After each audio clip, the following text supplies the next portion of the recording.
This is the eLearn podcast, episode 90. When people start asking, like, is it going to be a fad or not? What problem is it going to solve? How are you going to use this device to enable new things, or at the bare minimum, do the things you're doing today in a more effective way?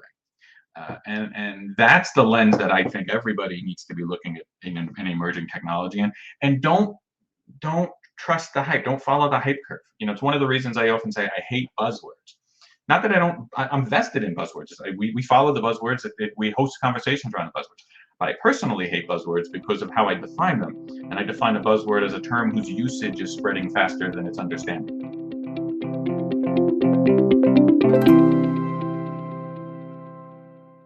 Welcome to the eLearn podcast. My name's Laddick, and I'm your host from OpenLMS.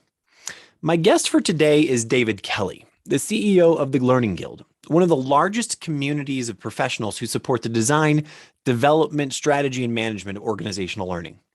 They publish numerous titles you're probably already aware of, and they're also the conveners of DevLearn, one of the most popular learning conferences out there. In this forward-looking discussion, David and I talk about what it's like to organize and guide a membership organization with more than 6,800 members, and how this necessarily requires a lot of self-organization. We also talk about how David found his way into training and then eventually becoming a leader in the learning space, from his origins as a banker, which you may not suspect. We also talk about what is the number one trend everyone is following in 2022. And hint, it's not a learning trend, but a workplace trend. And what David has seen in terms of adaptation and innovation around this trend.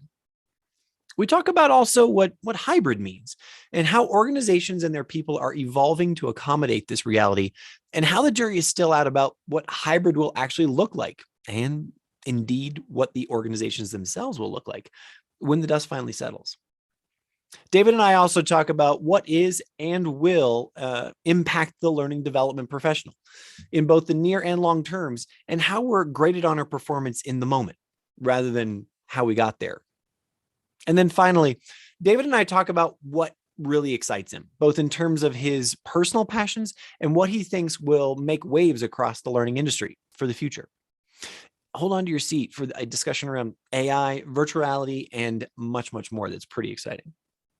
But before we get started, a quick word from our sponsors. The eLearning podcast is sponsored by the eLearn Success Series, a uniquely valuable set of events that bring together sector experts and thought leaders to offer solutions to the most critical challenges and issues at the intersection of education and technology.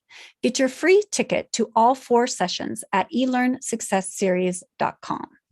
And OpenLMS, a company that provides world-class LMS solutions that empower organizations to meet education and workplace learning needs.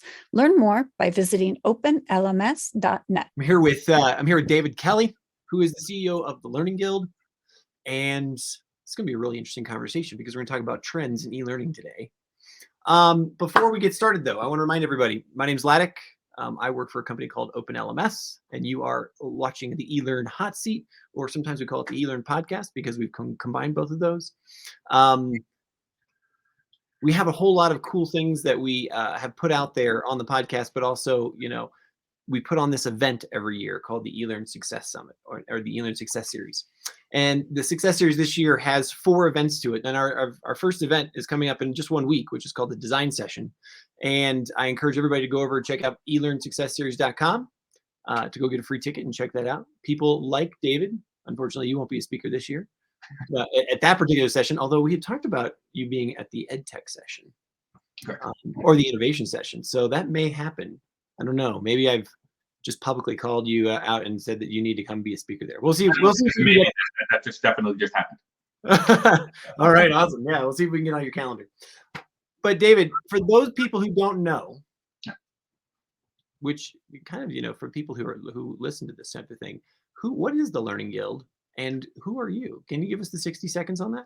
Sure. Learning Guild is a professional development community for people who work in the space at the intersection of learning and technology. We've been around for over 20 years. We do a host of different types of publications and resources for people to learn and develop skills around, from Learning Solutions magazine to monthly research and publications. A lot of people also most associate us with our major conferences and events that we host. We host Learning Solutions, which will take place in Orlando in April. Learning 2022, which is also in Orlando later in the year in November. And our flagship event is the DevLearn Conference and Expo, which takes place in October in Las Vegas. How many professionals are in the Learning Guild? Do you have like a, are you allowed to put out a broad number? Yeah, we've got last time I checked, it was about 68,000 members that are active in the guild. That's amazing. Yeah. And when you have a community like that, is it an overwhelming amount of noise that comes in, like, or do people like sort of self-organize themselves fairly well and follow, kind of, I know we're going to talk about trends, but do they follow trends? Do they follow threads? Do they put themselves in groups, or is that like a really massive organizing effort?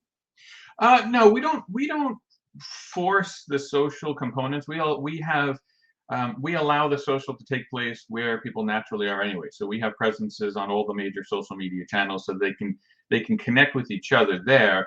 We don't necessarily force the conversation, so to speak. We provide resources and spaces where the conversations can naturally take place on their own.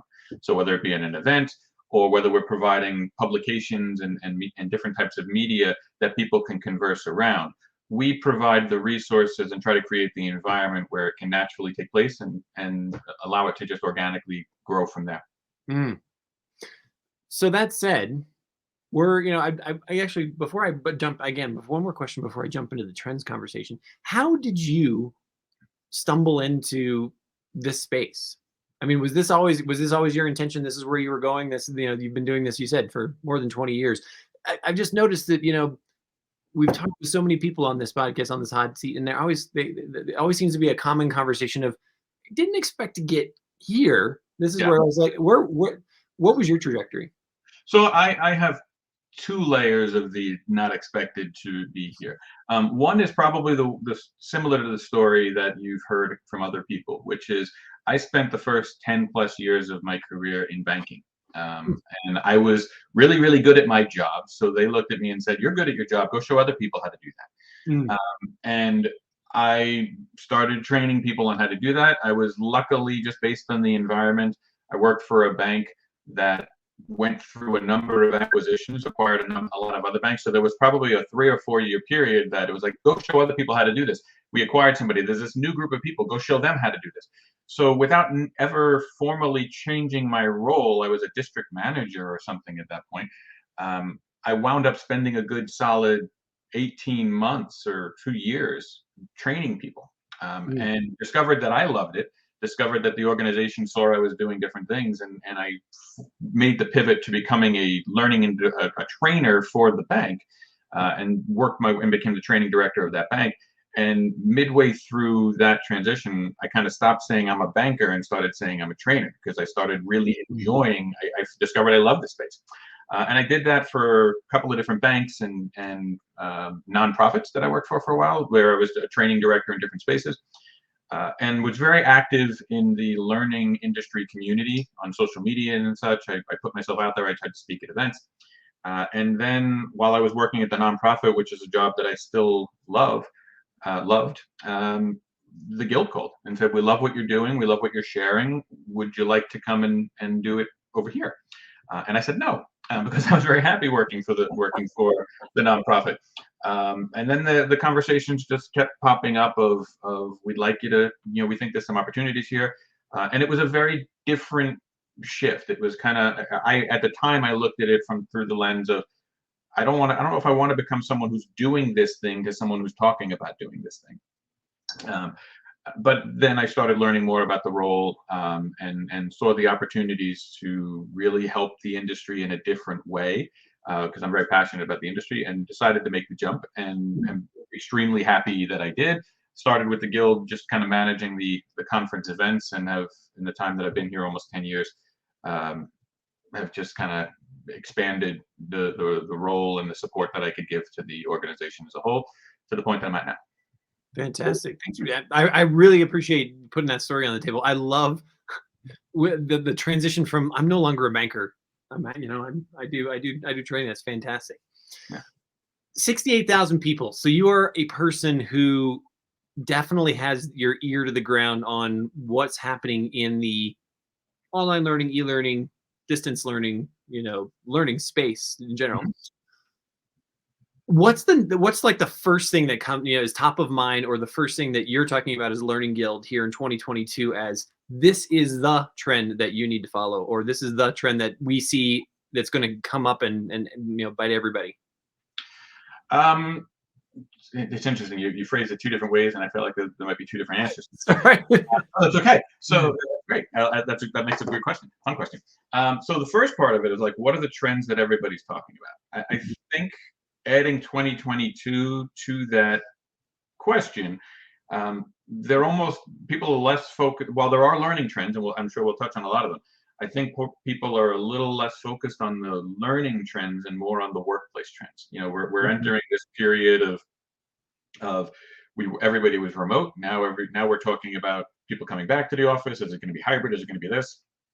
And I think the biggest trend right now that people are focused on is, what's my organization's future going to look like, and how does my L&D strategy need to pivot to accommodate that? How do we need to shuffle our deck and change our strategies to address the fact that we may be a mix of people who are in person and hybrid. We may be continuing remote. We may be going back to all in person. How do we pivot accordingly so that we're providing the most appropriate level of support to the workers and the environments that they're in? I think that is top of mind for the vast majority of people, and will probably continue to be top of mind for at least definitely months ahead for all of 2022, potentially longer, depending on every organization's got the different maturity in terms of when they're comfortable going back to whatever that new normal looks like for them. What is there an answer there though? I guess it's a question. It seems like the hybrid, or it comes down to sort of that individual company or workplace, or as you said, nonprofit or whatever government choice. So there is an answer. How does a learning professional, either a designer or instructor or trainer or whatever, how do you counsel them to prepare themselves for this? Is it just, look, get really flexible and be agile, or is it, here are 2 or 3 strategies that you can definitely use to for whatever situation you're going to find yourself in? It's a great question. So a couple of different answers to it. The first thing is, and you kind of touched on, I think, what is the most important answer in the way you phrased the question. There is no right answer to that question. There's no, this is what you should be doing. There's not the right answer. There's the right answer for you and for your organization. And you have to bring the context of your own environment in, and bring that in, and then apply it appropriately. So to another aspect of what you asked there, are there proven practices? And I don't like to use the phrase best practice, because it implies that it's the best no matter where you go. I did this, it worked. It's a proven practice that is replicable, but you might need to adapt it for it to work in your environment. So it's not necessarily a best practice that you can take what I did and apply it, but it's a proven practice that worked for me, that you can apply it as need be, but you might need to adapt it to your own context. And I think that there are some proven practices emerging from the last year and a half around things that people have done to support people that are remote in an effective way. The other piece of it that I will say is, I try to always throw a soapbox disclaimer of like, this is kind of my own opinion more than anything else. And this will be one of those moments. I don't believe anyone has cracked the hybrid nut yet.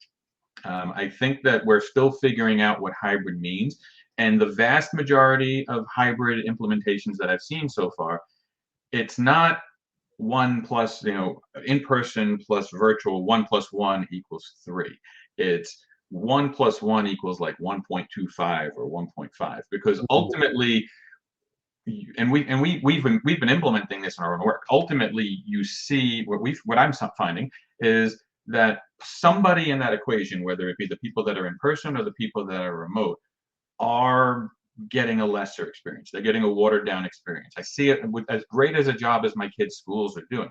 When they're remote, I see it as they're watching the in-person experience, which is very different than a virtual first experience. It's one of the reasons that we've made a conscious decision with our events that we're not doing a hybrid event. And it's not that we don't want to accommodate people or bring more people to participate.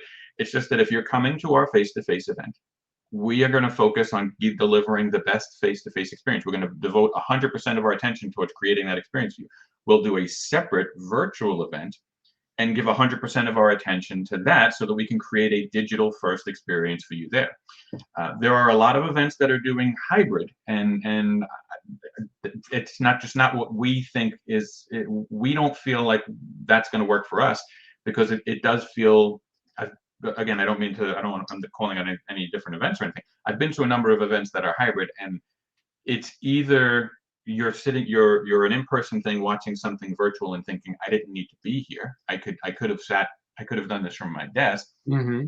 Or you're doing something at an in-person conference and you're watching in, and you are definitively just like voyeuristically watching a session, which is better, admittedly, is better than not having the option at all. I don't take away from that at all. But it is a lesser experience. So I don't think there's a lot of energy going on in the industry around finding ways to build new hybrid events. There's all sorts of platforms that have emerged in the last 2 years. I think eventually someone will crack that nut on delivering a hybrid experience where it enhances everyone's experience, not just giving access, but makes the experience better. But I think we're a ways off from that. Take me down that rabbit hole just a little further, because my initial reaction is I agree with you that if you're going to choose to walk the middle ground and say, look, this event or this session or whatever it is going to be hybrid, then you're going to have to make choices about what's possible, and that's going to create a lesser experience for someone else. Where does that go when we go down a little further into the education specific or workplace piece? And I'm going to lead the witness a little bit here in that it just so happens we're talking here February 16th. My kid stayed home from school today, right? Didn't feel so good. So we're like, hey, look, why don't you stay home? He was able to seamlessly connect with and, participate, or he still is participating in the coursework for today. He's interacting with his classmates. He's essentially there, but not there. Right. Yeah. And I think that happens for a lot of workspaces. And I'm also watching the design of an office. So again, my wife works for a large organization. They're moving their offices. They're designing their office, and they're purposefully not even creating enough space or not renting enough space for all of their staff, because they know that there's going to be this play of not people there. So talk to me about what you see there. Is that a lesser experience? Is that, to me, it's like, are we just that we need to get comfortable with that? And where does that fit in building skills or being prepared as a learning professional? Sure. So I think that the world of work is evolving. There's no question of that. The story that what you just shared, the painting you just painted there, is reflective of that. So it's not a question of we can and cannot do this. It's going to evolve. And I think for a lot of organizations, they're not going to come back to the office full time. We're not going to go back to the way things were. There's going to be a new normal, and we have to figure out a way to accommodate that new normal. And the piece that the term that I always come back to on that is, how can we do that with equity? And I don't mean that in a traditional DEI standpoint, although that is extremely important. I mean that specifically in the context of equity in terms of the technology and the experience that people are having. Even last week, I was we had one of our first in-person gatherings of our team. And we had a couple of the members of the team that were comfortable coming back to the office and doing that, a couple of members who were remote.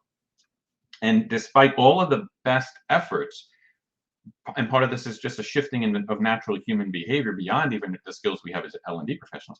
Despite our best efforts and specifically facilitating activities that were joint and using different types of collaborative technologies that leveled the playing field as much as we can, you still felt like the people who were up on the screen in a Zoom weren't getting the same level of attention. And from my standpoint, as the person who was leading, I mean, what's concerning to me was I noticed that their level of input in the meeting was less than the people who were physically present at the table. And I think part of that is how we're structuring things. I think we bridged using that meeting as an example. I think we did a good job of bridging that gap by using technologies like Google Docs and Miro boards that leveled the playing field to everybody, because we were all doing the same sort of thing. But there were some things in just in terms of the natural human behavior that left some people out, that we had to make a conscious thought of, What do you think? What do you think? To bring them back into the discussion, to feel like they were present in the discussion. And I think that part of that is just a natural shifting of how we do work. And part of that is leveraging our skills as L&D professionals to recognize where those gaps are and to find new ways to bring everybody on the same page. One of the examples that I gave somebody the other day was, how to do this in a virtual environment. You know how to do this in an in-person environment.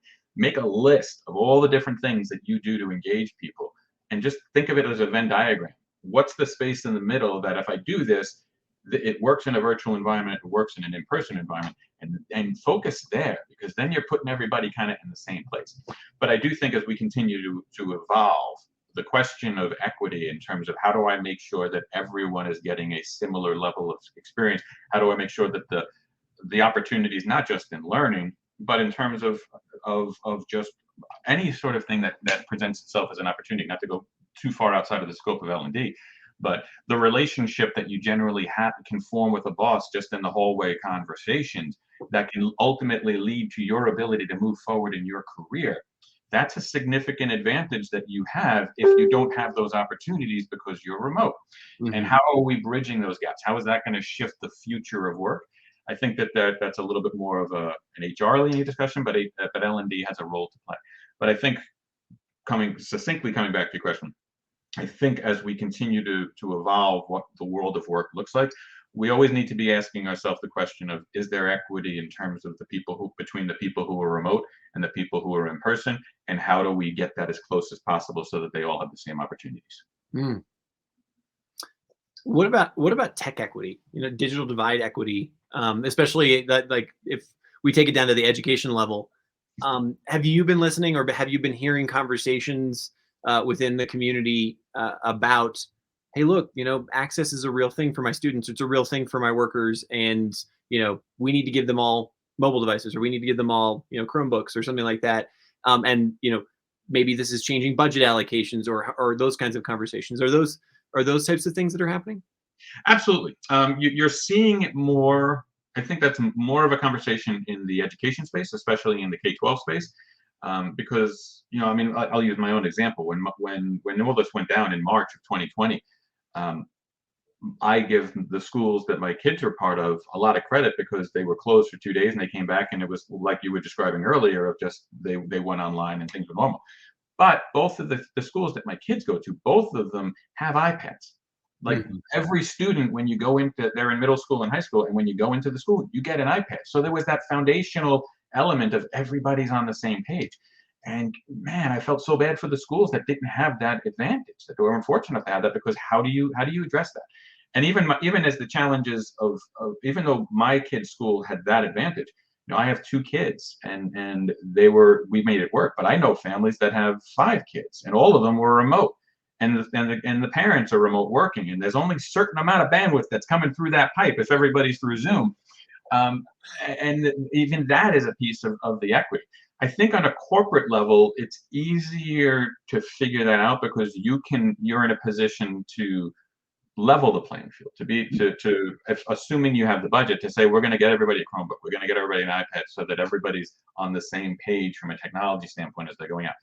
Budgetary constraints, of course, might apply there, but you're in more of a position than a school district funded by tax dollars to do that, and dealing with all the parents in their own individual environments that they're in. So I think that leveling of a playing field is a big challenge that everybody's got to look at it in their organization and say, well, what resources do we have? How can we level the playing field as much as we can for everybody within the resources constraints that we're dealing with? Nice. I want to pivot kind of backwards for a second, because we started with, your big topic, or what the thing for 2022 that we talked about was, what's hybrid mean? How do we define that, and those sorts of things? Like, I want to see if we could look inward a little bit. Like, what do you see impacting the learning and development, the learning professional, sector right now? What are the trends that are impacting those individuals who are instructional designers, who are trainers, who are, LMS administrators? What are those pieces that you see them talking about, or you're creating materials for to your resource? Sure. So I'll answer two ways to that. One is there's near term and then there's long term. I think the near term is all about the hybrid. It's all about the resources of people who have either needed to pivot towards virtual instruction or need to enhance their ability to do virtual instruction. I mean, one of the things that's been really interesting for our field in general is how much of a spotlight the world has placed on what I would broadly throw the label of online training or online learning out there. Everybody's now doing online learning, although everyone defines that in a different way. So I think there's a lot of attention in the near term of either how do I do this? We've only done in-person training. How do we do this virtual thing? Or even the people who've been doing it for years, there's more attention placed on it. And how do I do this better? How do I do this more effectively? I'll use my kids' examples. When I think it was around September or maybe August of 2020, after the school year was over, before the new school year started for my kids, the schools sent a survey and said, how did we do, essentially, and asked a bunch of questions on, we're planning for the fall. We know that this is still going to be an issue we're going to have to deal with. How did we do? And for every question that they asked, they said, it depends on when you're asking me this question. And then the last one that they asked, I said, it depends on when you're asking me this question. And if you're wondering why I keep saying that, give me a call. And I'm familiar with like the principle and such. So I know, like, it wasn't as probably as sarcastic as it sounded. Once they saw my name, they were kind of like, oh, well, let's give Mr. Kelly a call.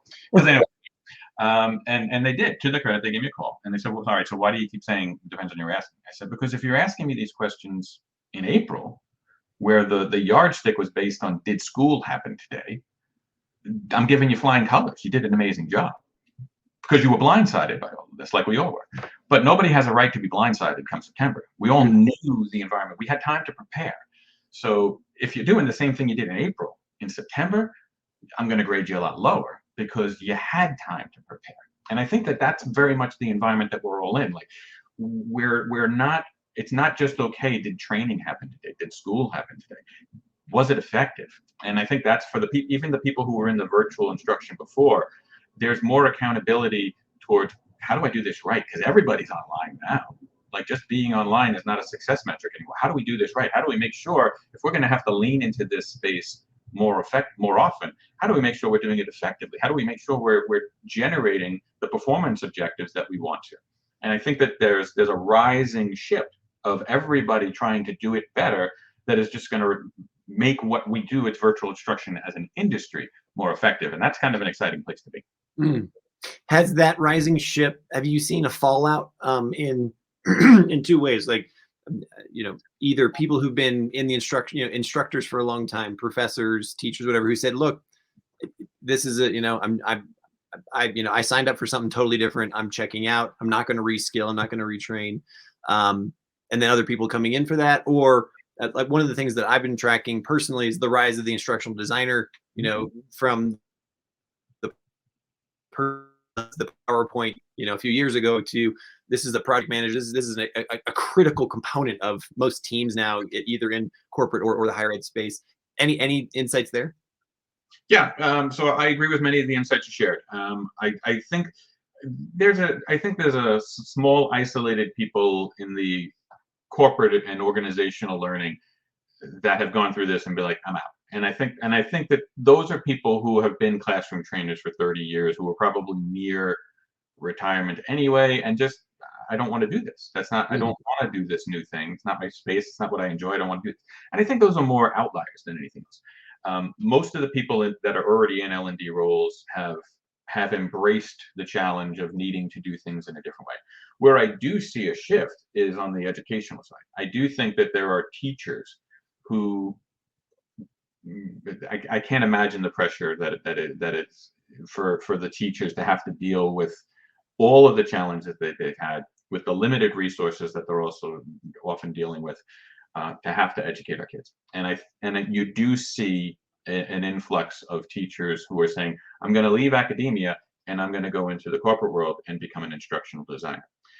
There are a lot of resources that are out there you can always tell when there's energy moving in a certain direction, because people start selling to that space. And there are a lot of resources that are emerging around how do you make the pivot from academia to L&D. become an instructional designer. There are a lot of people who are exploring that shift in their role, which is something that we've actually looked at how we can support as well, because we're finding a lot of people coming to us as a community looking for resources on how do I pivot my career from an academic environment to more of a corporate role in instructional design. I think that there's going to be a lot of people making that shift in the coming years. Have you also seen like a rebrand in terms of company focus, or maybe like I'm really fishing here, but a database company that is, hey, now we're an e-learning company, or hey, a company that used to make widgets but now that's pivoting. I mean, those are pretty extreme examples, but have you started to see that kind of rebrand, resell, so that people are tapping into what's happened over the last 20 months? On the supplier side, you mean? Yeah, just sort of in the tech side, on the supplier side, on the those things.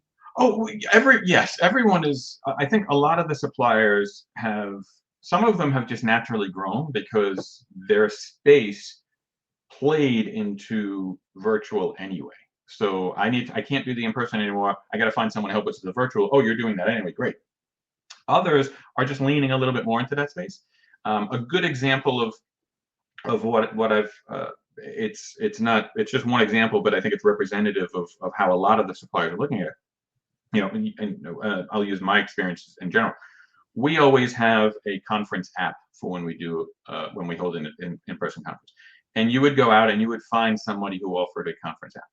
The vast majority of those companies now, over the last 2 years, you can go in and use the same software to create your conference app, but the same thing you're doing right now will enable a virtual platform where instead of it just being something that's built with a full face-to-face environment in mind, and it still works in that environment. Now it also, behind the scenes, is using the same information you plug in, is using it to create the infrastructure that can support an online event.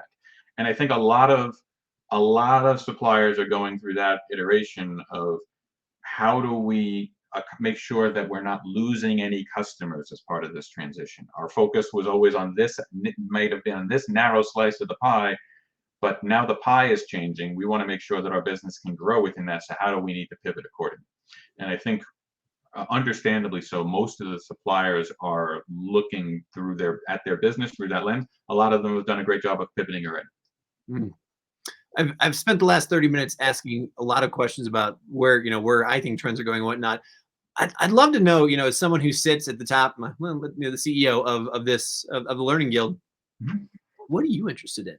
What excites you? What are you paying attention to? What, are there disruptive events or even just sort of side project that you're like, wow, I think this is a really cool trend and I just want to pay attention to it?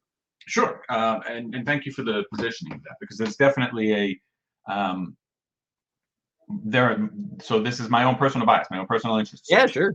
Because while I do think that these things are influential to the industry, some of them are just my own passion projects. Some of them are, I think that they are really powerful changes in a certain context. So as some of the examples, the one that is just kind of like, I find it cool. Like I am definitely, I should preface all this by saying I am a shiny object guy. If there's something new, something different, I want to go get it and play with it. And that is definitively me to a T. It's why every time a box comes outside and my wife's like, "What did you buy now?" I'm like, "Honey, it's research. It's for work. I have to do research." So I'm a shiny object guy. I'm a big fan of VR. I enjoy VR, but I also do think, taking my own personal bias aside, that VR is something to track, because it is something that it enables us to solve a problem that we've never been able to solve before. It's a narrow use case for where it's very powerful, but it's a use case that we really couldn't solve in any other way. I mean, one of the most prototypical examples of what I mean there is firefighting. You see a lot of firefighting VR applications there. Why?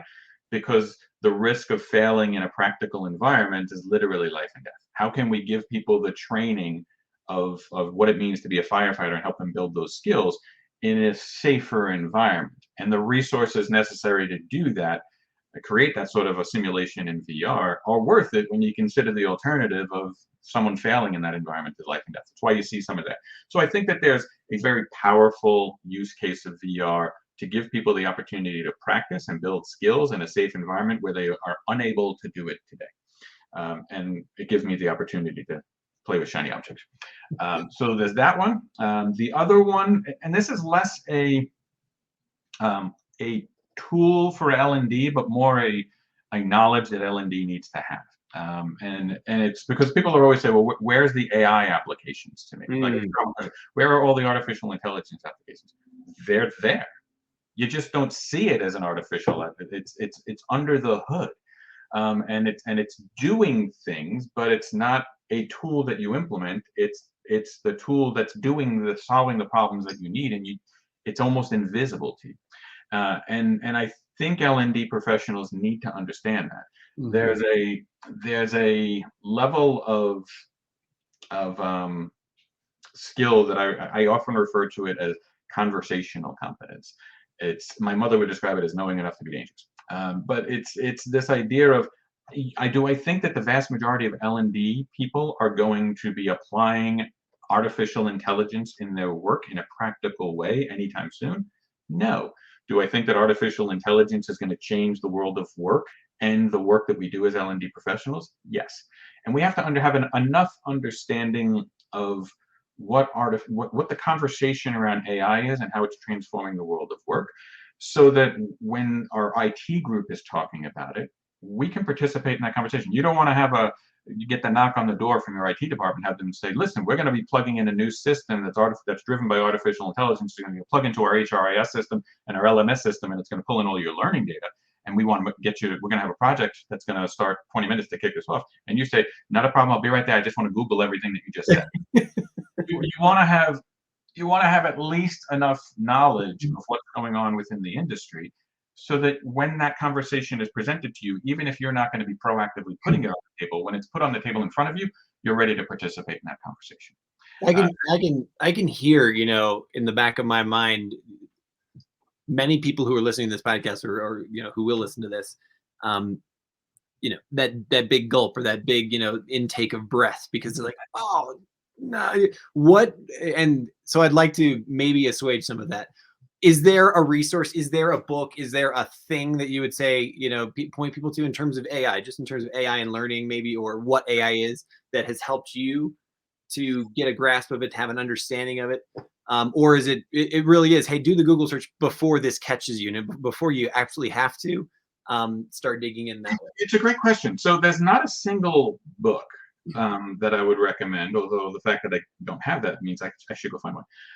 But what I will describe what I do, and this applies very much to AI, but it applies broadly to emerging technologies. And I say this as the person who is working for the Learning Guild, hosts a number of conferences each year. This is what we do. The most important event that I follow every single year is not one of our events. It's not any event in the L&D industry. It's the Consumer Electronics Show that goes on in Las Vegas every year. And the reason for that is because that's where you start to see the trends around how we exist in an increasingly digital world. It's where you start to see how things like AI are changing the way that we interact with each other, with technologies, with devices. You start to see how human behavior around digital means is shifting. And that's going to set expectations around how we interact with each other through technology that informs the work that we do at L&D. It may not, you may look at something like, even something as simple as like the Nest applications from Google or Amazon Alexa, and see them and say, well, there's no way that I can use that in the context of my environment today. That doesn't apply to me. But it does in the context of recognizing that we're starting to, like, even as an example, we're starting to interact with technology by talking to it.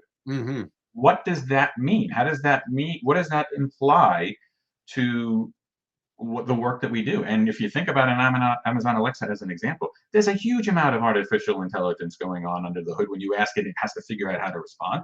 It's tremendous amounts of technology there, but you're not actively implementing. But eventually, we're going to start seeing more voice-activated computing in our normal everyday lives, and L&D professionals are going to need to support that. So by cluing into what's going on in just consumer behavior, you're kind of starting to develop some foundational knowledge around how our behaviors are shifting, what that can mean for L&D. Like every single time I look at CES, I always look at an article and ask myself the question, what does this mean to me in the work that I do? And it could be nothing today, but by asking myself that question and going through the process of answering it, I'm starting to build the context of how does AI apply to the work that I do? How does the robotics industry apply to the work that I do? How does the Internet of Things apply to the work that I do? And it starts giving you context to some of the stuff that maybe isn't tactical for you today, and maybe you're not going to, it's not practical, but it starts becoming meaningful because you start building that context around it. Fantastic. So then the obvious, well, to me, the obvious next question is, I'm looking at CES, I'm looking at, the next DevLearn or whatever. How do I tell the difference between the Alexa app and the Segway? Which one is a fad that's not going anywhere? Or, will become a very, very small subset niche thing for itself. And the other one that could fundamentally change the way that we work, the way that we learn, and those kinds of things. Is there a process or a flag or a marker that you've seen as you've watched trends over the years that say, yeah, here's how we can know what's going to gel and actually get off? Sure.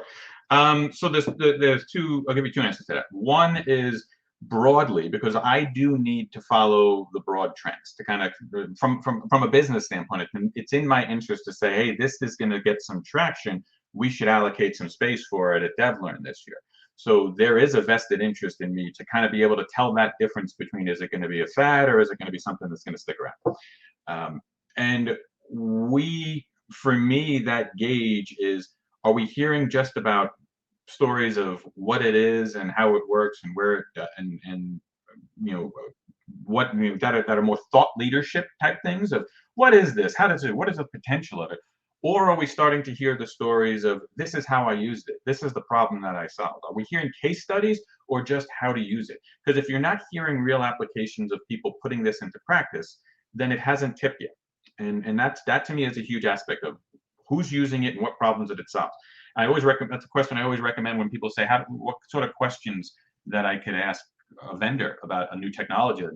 Ask them to speak to a client, ask them to share stories that of someone who used this and solved a problem they weren't able to solve otherwise. Which brings me to the main other thing. I think for the average practitioner, for the average organization, it doesn't really matter if broadly it's going to be a hit or it's not. It could be a complete fad, but if it can solve a problem and be effective in your organization, and the technology is scalable, it doesn't matter that it doesn't matter to everybody else. It matters because it just solves a problem for you. And people I go back to those questions. What questions should I ask when I'm vetting a new technology? How do I know? And people are always surprised, or often surprised, that the answer that I give isn't really complex. It's a pretty simple question. What problem is it solving that you can't solve today? And if you can't solve that, if you can't answer that question, then why would you spend the money? Because if you can do it anyway, and it's not going to be substantially better or change the user experience, why would you spend the money? I go back to VR as the example. There are a lot of applications in VR that I don't get. I remember one of the first applications that I went to.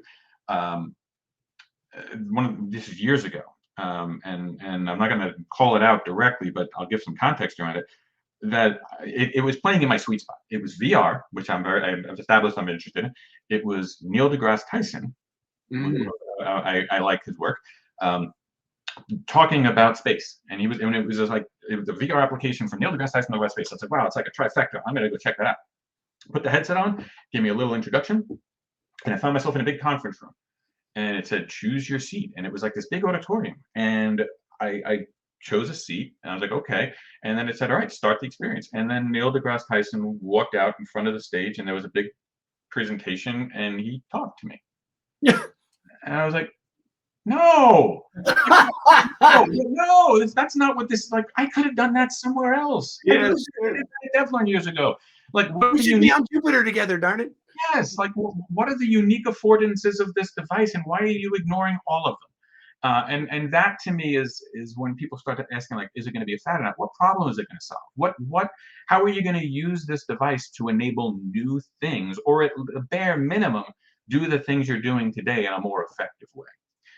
And that's the lens that I think everybody needs to be looking at in emerging technology, and don't trust the hype. Don't follow the hype curve. It's one of the reasons I often say I hate buzzwords.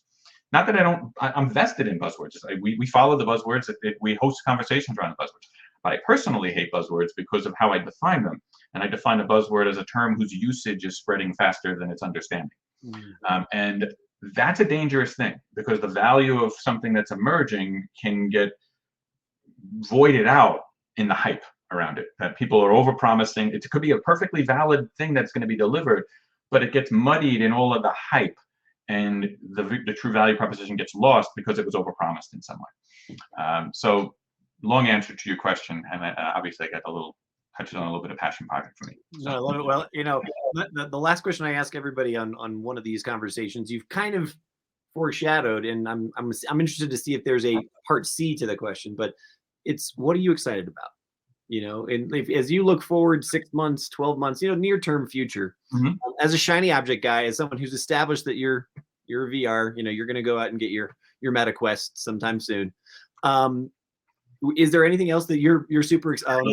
Oh, no. Snap! Good job. Is there anything else that you're just like, wow, this is powerful, I'm really excited about it, and maybe it solves a problem for you, or you think it's going to be important for the industry at large? Yes. And I will preface, I feel like I need to preface it by saying what I'm about to say in no way, shape, or form minimizes the difficult period we've gone through over the last 2 years. The tragedy of everything that many of us have had to deal with through the pandemic. It's been a very difficult time. A lot of people hurt, a lot of people lost. I know I've lost some people. So, and what I'm about to say does not take away from that in any way, shape, or form. But I truly believe that there is opportunity in everything. If there are silver linings to everything, if you're willing to see them. And I do believe that what makes me really excited about the time that we're in right now is that the whole world of L&D, the whole world of work, but specifically in the context of L&D, has been pushed outside of its comfort zones, has been forced to look at their work in a different way, has been challenged to do things differently, to do things better. And everybody is forced to be operating outside of their comfort zone the last 2 years. And the question is going to be, and this is where the exciting opportunity for me comes to me, what's going to happen next? Because there are going to be some people who they've stretched the rubber band out, and they're going to as soon as they can, they're going to let it go, and it's just going to snap back. There are going to be people that are going to have the rubber band stretched out and find ways to pin it there so that now their comfort zone is much, much bigger. And I think the majority of people are probably going to be in a place where there'll be some contraction, but the rubber band is going to be bigger than it was before. And the whole industry through that, the comfort zone is going to be bigger. The opportunities are going to be bigger. The possibilities are going to be bigger. We're already seeing that through the supplier community, that a lot of them, as we touched on earlier, are operating in spaces that they haven't operated in before, which has made the scope of their influence bigger. And I think that we're going to see that as on the practitioner level as well. You mentioned the instructional designers. The instructional designers' role has gotten bigger through the pandemic. The learning professionals' role has gotten bigger throughout the pandemic. And I think that there's a huge amount of opportunity in that. I'm in this field because I feel like the ability to help someone learn is transformative, can literally change the world, can change someone's life, can change someone's world, and can change the world in the process. And we have been stretched, and we have the opportunity to just, everything's gotten bigger. How can we leverage that to do more going forward? And it's an exciting time to be in L&D to leverage that. David Kelly, you are the CEO of the Learning Guild. This has been an absolutely fantastic conversation, super fascinating, talking about trends in our industry, but also your own personal passions, which was really, really nice for you to share. I really appreciate that. Thank you. If there's anything that you want to give a shout out to or anything for the Learning Guild, is there anything that anybody should check out, or, obviously DevLearn, but any particular thing that you'd like to give a shout out here at the end of the conversation? Anybody who's watching who's not familiar with the Guild, just go to learningguild.com. Membership is completely free. All the publications and such that I mentioned, we share with our members free. You just have to log in. And again, it's completely free. I won't sell anything beyond that. All of our events and anything we do, you can check out on learningguild.com. But check it out, join as a free member, and check out all the resources we share with the community. David, thank you so much for taking the time out of your day today. Really appreciate it. I hope that we get to catch up again sometime in the near future. Sounds good. Thanks for inviting me. Thanks again for tuning into today's episode of the eLearning Podcast. If you like what you heard, please do me the favor of following us on LinkedIn, Twitter, or whichever social media you prefer. Also, if you're interested in diving deeper on e-learning, I encourage you to get your free ticket to the eLearning Success Summit, where there are more than 70 hours of presentations on best practices. Just go to elearningsuccesssummit.com. And then finally, for the latest news, information, and resources about e-learning, come subscribe to our newsletter at lmspulse.com. Thanks.